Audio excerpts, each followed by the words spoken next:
Gênesis capítulo 39, eu quero estudar com vocês hoje um pouquinho do início, aliás, da segunda fase da vida de José. E eu vou falar sobre sucesso versus o diabo. Porque José foi uma pessoa que teve muito sucesso, mas para isso passou por muita cacetada na vida, para ter esse sucesso reconhecido. E tudo começa em Gênesis capítulo 37, quando ele é vendido pelos seus irmãos, movidos por inveja, por ciúmes, por um erro do pai dele, até porque o pai dele tinha uma preferência por ele, e a Bíblia deixa isso bem claro, isso é um erro do pai dele. E eles, movidos por inveja, por ciúmes, fazem uma coisa muito pior: jogam ele dentro de um poço, sem água, mesmo com a tentativa de Rúben de livrá-lo da morte. Aliás, só jogaram ele no poço de água porque Rúben interveio, porque eles queriam matá-lo, na verdade.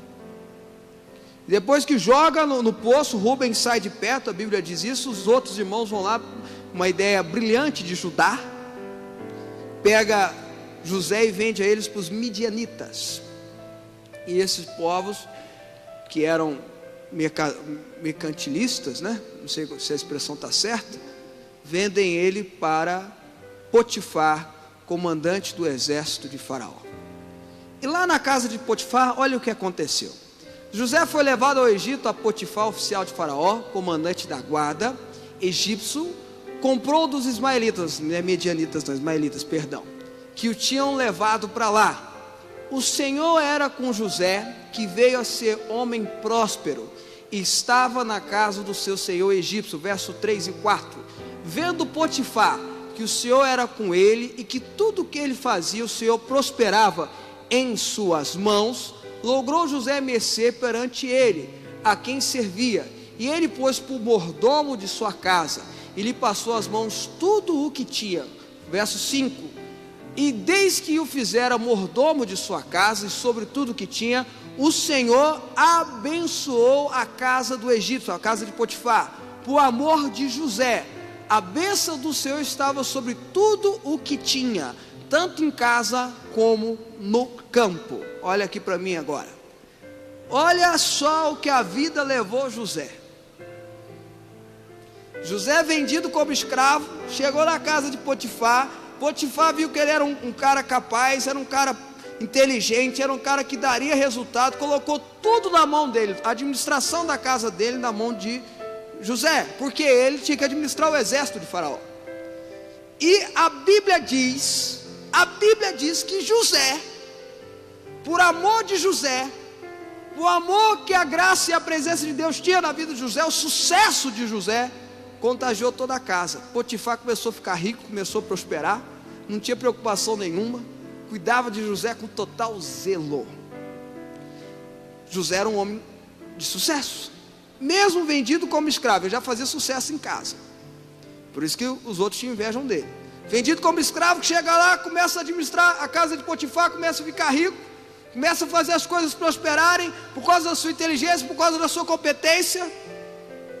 Ele vira uma pessoa de sucesso. E quando a gente se torna uma pessoa de sucesso, quem vai ser uma pessoa de sucesso, ou quem já é, e quem vai continuar sendo, levanta a mão, e quem não é, vai ser mais ainda, em nome de Jesus. Levanta a sua mão. Quem é uma pessoa, ou vai ser uma pessoa de sucesso aqui? Fala assim: eu sou uma pessoa de sucesso, em nome de Jesus. Vamos falar de novo? Eu sou uma pessoa de sucesso, em nome de Jesus. Quando eu me torno uma pessoa de sucesso, acontece duas coisas, duas ações do diabo, para tentar minar, para tentar impedir, para tentar roubar o seu sucesso, a sua prosperidade em Deus. Duas coisas. Primeiro, o diabo tenta seduzir você para o pecado, te atrair para o pecado, porque se você entra numa vida de pecado, a fonte que está jorrando na tua vida para que você seja uma pessoa de sucesso, que é Deus, é bloqueada. Então ele faz de tudo de tudo para chamar a tua atenção, para seduzir você, para trazer você para uma vida de pecado. Quer ver? Vamos ler, essa é a primeira, depois eu vou continuar falando da segunda. Potifar, verso 6, tudo o que tinha confiou nas mãos de José, de maneira que tendo por mordomo de nada sabia, além do pão com que se alimentava. José era formoso de porte e de aparência, verso 7. Aconteceu depois dessas coisas, que a mulher do seu senhor pôs os olhos em José e lhe disse, deita-te comigo. Ele porém recusou e disse à mulher do seu senhor, tem-me por mordomo meu senhor e não sabe do que há em casa, pois tudo que tem me passou ele às minhas mãos. Verso 9, ele não é maior do que eu nessa casa e nenhuma coisa me vedou senão a ti, porque é sua mulher. Como pois cometeria eu tamanha maldade e pecaria contra Deus? Falando ela a José todos os dias e não lhe dando ele ouvidos para se deitar com ela e estar com ela. Verso 11, sucedeu que certo dia veio ele à casa para atender aos negócios, e ninguém dos da casa se achavam presente. Então ela o pegou pelas vestes e lhe disse, deita-te comigo. Ele, porém, deixando as vestes nas mãos dela, saiu fugindo para fora. Aí acontece o que eu falei. O diabo tenta seduzir você para o pecado. Aqui está falando de algo muito óbvio, muito claro, de qual forma que seria essa sedução para o pecado, mas pode ser de outras formas, porque o diabo ele sabe como seduzir você para o pecado. Ele não ataca da mesma forma, ele sabe. Quer que eu diga para você? 3 coisas que ele faz. Primeiro, a Bíblia diz que o José era um homem bonito, bonitão, era ou não é? No verso 6 diz que era, quer ver? Olha o verso 6 aí, finalzinho do verso 6. José era formoso de porte e de aparência, era um cara bonitão, tipo os nossos,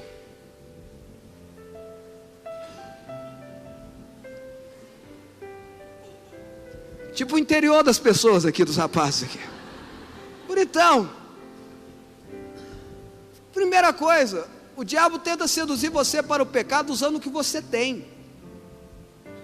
Ele tenta seduzir você para o pecado usando o que você tem, o que você é.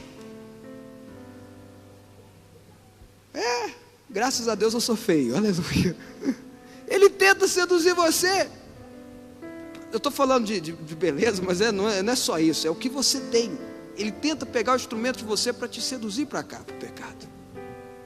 A segunda coisa que a Bíblia diz, que ela tentava todos os dias, nós não lemos isso? Todos os dias. O diabo espertamente procura saber aonde é a sua fragilidade emocional, para atacar nessa fragilidade. E fica repetitivamente atacando ali. E se você enfraquece, se você se mostra fraco, aí ele continua. É a forma que ele tenta seduzir para o pecado. E a terceira coisa, essa eu tenho que ler, verso 11, sucedeu que certo dia, veio ele à casa para atender aos negócios, e ninguém dos de casa se achava presente, então ela o pegou pelas vestes e lhe disse, deita comigo. Ele, porém, deixando as vestes nas mãos dela, saiu fugindo para fora. Espera aí, tem uma mulher sem vergonha, ordinária, vagabunda, tentando deitar com o rapaz todo dia, cheio de servo, ele era o chefe do servo, ela tenta todo dia, e ele se esquiva. Um dia ele chega em casa, sabe que ela está sozinha lá, o que ele tinha que ter feito, gente? Ops, é ou não é? Mas ele resolveu trabalhar lá dentro. José errou. Quem está me entendendo o que eu estou falando? Terceira forma que ele tenta seduzir você para o pecado, nos seus erros, nas suas falhas. Ele tenta seduzir você exatamente nos seus erros. José errou, e a sem vergonha aproveitou. E no que a sem vergonha aproveitou, já tentando arrancar a roupa dele, foi isso que aconteceu. Aliás, conseguiu arrancar a roupa dele e saiu o quê? Correndo. É só uma dica que não tem nada a ver com a palavra. Se você quer evitar o pecado, não o enfrente, fuja dele. Se você quer evitar o pecado, não o enfrente, fuja dele, saia correndo. José saiu correndo. E aí vem a segunda forma que o diabo tenta minar o seu sucesso. Primeiro é tentar seduzir você para o pecado. Quem diz não ao pecado aqui, dá um grito de glória a Deus bem alto, vai. Segunda forma, através da perseguição. Aí a sem vergonha segura a roupa dele, chama os servos todos, chama todo mundo, reúne todo mundo lá, fala: olha o que esse homem fez, tentou me estuprar, tentou acabar comigo, tentou me humilhar. Chegou, provavelmente porque ela achava que José ia contar pro Potifar. Quando o Potifar chegou, olha o que aconteceu. Verso 16: conservou ela junto de si as vestes dele, até que o seu senhor tornou a casa. Então lhe falou segundo as mesmas palavras e disse: o servo hebreu que nos trouxestes veio ter comigo para insultar-me. Quando, porém, olha, sem vergonha, parece mulher da novela da Globo, ó, levantei a voz e gritei, ele, deixando as vestes ao meu lado, fugiu para fora. Tendo o Senhor ouvido as palavras de sua mulher, verso 19, como lhe tinha dito, dessa maneira me fez o teu servo, então se lhe acendeu a ira. E o Senhor de José o tomou e o lançou no cárcere, no lugar onde os presos do rei estavam encarcerados, e ali ele ficou na prisão 3 anos. José, coitados, errou um pouquinho, mas não pecou. Pessoa correta, séria, porque tinha sucesso. O diabo tentou seduzir ele para o pecado, não conseguiu. Aí veio o segundo ataque. Quando você tem sucesso: perseguição. Irmãos, isso aí eu tenho que falar até para mim, tem coisa que ninguém aguenta. A Bíblia diz que aquele que quer viver o evangelho piedosamente será perseguido. Aquele que quer viver, que vive piedosamente o evangelho, será perseguido. Se você não passa por nenhum tipo de perseguição pela sua fé, você não está vivendo a fé da forma piedosa que deve ser. Vou repetir: se está tudo bom, beleza, blue, azul, legal, trilegal, na sua casa, no seu trabalho, com seus amigos, pelo fato de você ser um cristão evangélico, eu te falo em nome de Jesus, você não está vivendo o evangelho de forma piedosa. Aquele que quer viver o evangelho de forma piedosa será perseguido. É perseguido em casa pelo irmão, é perseguido pelos pais, muitas vezes, é perseguido pela família, é perseguido no trabalho, é perseguido na roda de conversa da faculdade, é perseguido aonde ele vai. Pode ser uma perseguição velada, pode ser curtição, mas ele é. Ou uma coisa mais séria, porque quanto mais você cresce em Deus, quanto mais um homem de Deus cresce, mais ele é perseguido. É impressionante. E não adianta a gente achar que vai melhorar, não. Não adianta a gente achar que vai resolver, não. É bíblico, vai continuar sendo perseguido. Bobagem. Vão continuar metendo a lei, pastor, por mais que evangélico está se tornando aí, já tem 40% da população brasileira evangélica. Segundo dados oficiais do IBGE, em 2020 serão 51% dos brasileiros evangélicos, e vão continuar metendo a lei em pastor. E o pior de tudo é os bestas que acreditam. Daqui da igreja, do próprio corpo de Cristo. Estou falando sério. Não estou falando que pastor não erra, não. Pastor que erra tem que levar cacete mesmo. Tem jeito. Mas a maioria, a grande maioria é homem de Deus sério e correto, e vão ser perseguidos. Se você não quer ser perseguido, não viva o evangelho piedosamente. Quanto mais você crescer em Deus, quanto mais você crescer no ministério, quanto mais você crescer na unção do Espírito Santo, mais o capeta vai meter fogo em você. Só que aí vai chegar uma hora que você vai fazer uma coisa extraordinária. Quem já ouviu falar de Martim Lutero aqui? Martim Lutero. Quem já ouviu falar de Martim Lutero? Acho que todo mundo, né, gente? Pregou as 99 teses que nasceu a Reforma Protestante. O homem usado por Deus para isso. Diz a lenda, eu não sei se é verdade essa história, é uma história, que Martim Lutero uma vez estava dormindo na cama dele junto com a esposa dele, e ele acordou de madrugada, viu um monstro, um trem feio na frente dele, assim, um trem horrível. Pior que caverna do dragão misturado lá com não sei o que. Trem horrível na frente dele, cuspindo fogo, falando besteira. Ele assustou. Que isso? Quem é você? Aí disse que o bicho, o monstro olhou para ele. Sou o diabo. Ele olhou assim, pensei que era alguém mais importante. Vai chegar um dia que você vai ser... Quanto mais você crescer em unção, quanto mais você crescer em autoridade, quanto mais você crescer em posição, mais você vai ser perseguido, mas você vai olhar para o teu perseguidor e falar, meu filho, fala com a minha mão, fala com a minha mão. Vai ser perseguido. Mas para você que está sendo seduzido pelo pecado, para você que está sendo perseguido, e está resistindo tanto um quanto o outro, eu te digo, assim diz o Senhor, se apegue na esperança. Sabe por quê? Verso 21.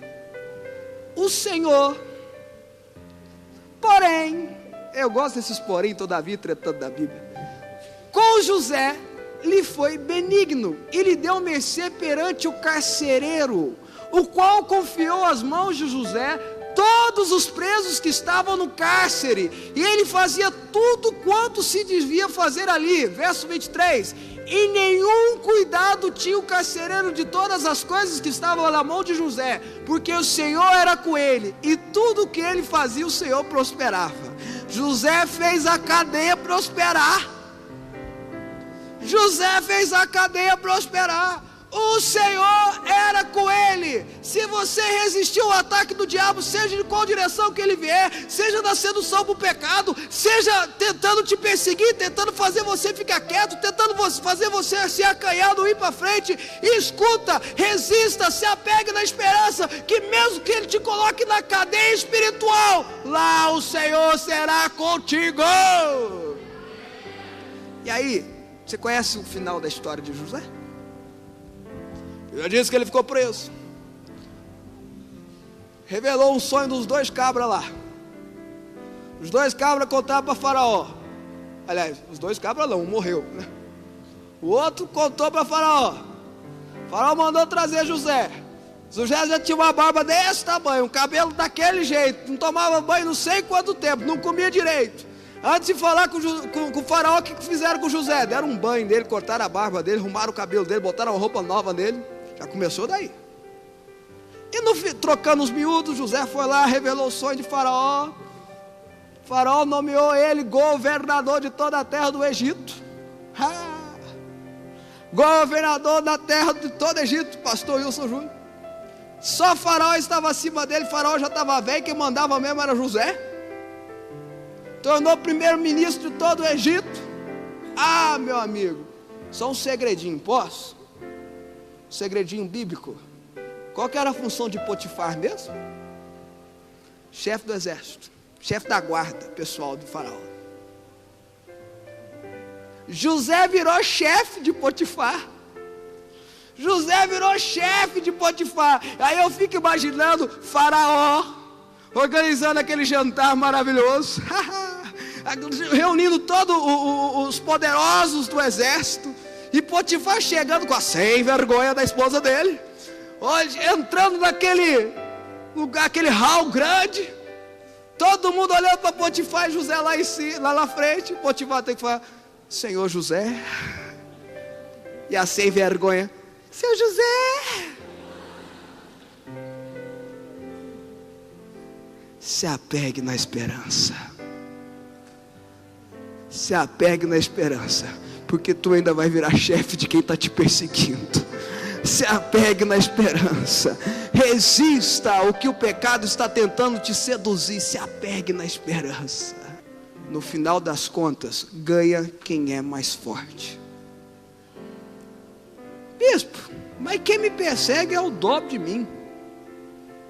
Bispo, o que está tentando me seduzir para o pecado é mais forte do que eu. Eu não estou falando de você, bobinho. Estou falando do Deus Todo-Poderoso que está em você. Maior é Ele, é Deus que está em nós, do que o capeta e os seus anjos que estão no mundo. Você crê nisso? Fica de pé onde você está, em nome de Jesus. Fala para o teu irmão: aguenta o tranco. Fala para ele. Fala para ele: aguenta o tranco. Amém? Fala para ele e para ela aí, vai, aguenta o tranco. Segura as ondas, as pontas, né? E as ondas também. Vai valer a pena. Amém? Amém? Aqui estou. Olha lá, pastor.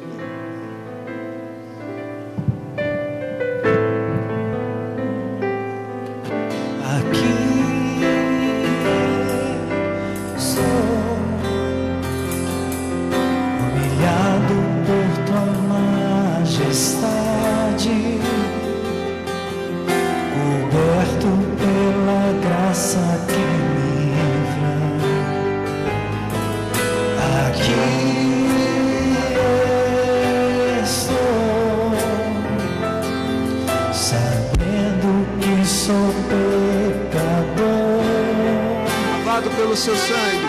lavado pelo seu sangue. Agora, canta.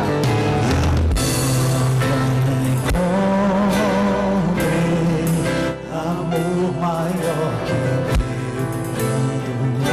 aceitei O seu sacrificar. o seu sacrificar, morrer em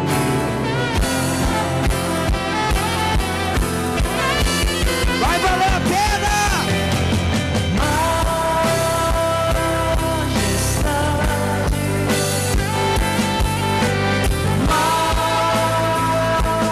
majestade, A graça me aceitou como sou. tua graça me aceitou como sou. Mãos vazias, mas vive em tuas mãos. Mãos vazias, mas vivo em tuas mãos. Aqui estou. Aqui estou, Humilhado por tanto amor. humilhado por tanto amor, Perdoado para perdoar. perdoado pra perdoar. Aqui estou, Sabendo que é o teu desejo. sabendo que é seu desejo, Teu fogo e glória santificar. teu fogo e glória santificar. Agora eu encontrei. Canta pra ele. Amor maior que o meu. Amor maior Quando assim. eu aceitei o seu sacrificar.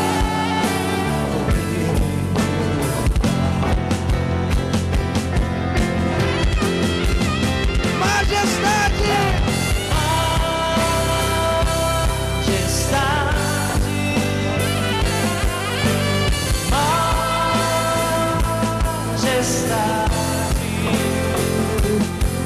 Tua graça me aceitou como sou, de mãos vazias, mas vivo em tuas mãos. Majestade. Majestade, Pra sempre viverei em teu amor.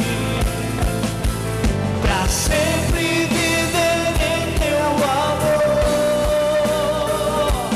na presença majestosa. Senhor Deus, nós nos colocamos na tua presença, meu Pai, como tua igreja, pedindo, Senhor Deus, que o Senhor levante toda essa geração como homens e mulheres de sucesso, sucesso profissional, sucesso em sua carreira espiritual, sucesso em sua carreira na igreja ministerial, sucesso na vida sentimental, ser feliz no casamento, ser feliz na edificação da família, sucesso como pais. Deus, eu declaro que cada um aqui é expoente desse sucesso teu, que só o Senhor tem para dar. Mas eu te peço em nome de Jesus, que o Senhor nos ajude, Espírito Santo, ajudador, a enfrentar, meu Pai, todas as dificuldades, resistindo às tentações do pecado e resistindo toda a perseguição. O Senhor é Deus que pode fazer isso, e nós nos apegamos a essa esperança, sabendo que mesmo que aqui tem pessoas que foram vendidas pelos irmãos, mesmo que aqui tem pessoas que foram jogadas no poço sem água, mesmo que aqui tem pessoas que se tornaram escravas, que foram injustiçadas, que estão presas em qualquer sentido da vida, nós cremos que desses lugares, desse presídio, desse poço, dessa humilhação familiar, de onde quer que essa pessoa esteja, o Senhor vai levá-la a habitar em palácios, palácios que só o Senhor pode dar. Em nome do Senhor Jesus, nós te louvamos, porque temos essa certeza, em nome de Jesus.